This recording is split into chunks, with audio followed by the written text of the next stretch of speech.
They sit together, sobbing, shaking, looking at photos of his father, her husband. They mourn his death at their home on the outskirts of Beijing. The local government killed my dad, he tells me, breaking down in tears. I just want to get justice for my dad. Why did you lock us down? Why did you take my dad's life away? His 58-year-old father needed emergency medical help when their building was locked down. He says there were no COVID cases in the building, but China seals off entire neighborhoods, even when there are only suspected cases nearby. Do you blame your father's death on this country's zero COVID policy? Yes, very sure. He says his father was in healthy condition when he suddenly collapsed. No one could go in or out of the building for help. He shows me the numerous calls he and his mother made to the emergency line. He recorded one of his many calls as he became increasingly desperate. He says the ambulance took an hour to arrive. By then, it was too late. He shows us the way to the hospital. It took us about 5 minutes to get from his house to the hospital, less than 2 miles away. When his father was sick, he had 4 relatives waiting outside his building, begging to go in and drive him to the hospital, but they wouldn't let them in. He says authorities in the hospital gave him no explanation for why the ambulance took so long. All they gave him was this document, stating the date and time of his father's death. His mother, unable to speak, overcome with grief. She cries like this day and night. Why are you taking the risk to speak to us?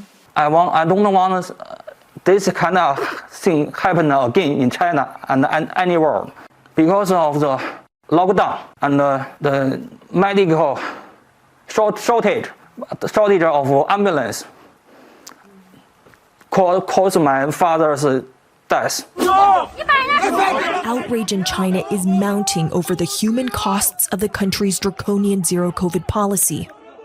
China carefully counts every COVID death, but not the countless people who've died because they couldn't get emergency care during lockdown. Authorities have acknowledged many of those cases, but they usually blame poor enforcement of zero COVID instead of the policy itself. Before his father's death, he fully supported the country's zero COVID policy. But the local government's execution of the policy is beyond reasoning, he says. It's inhuman.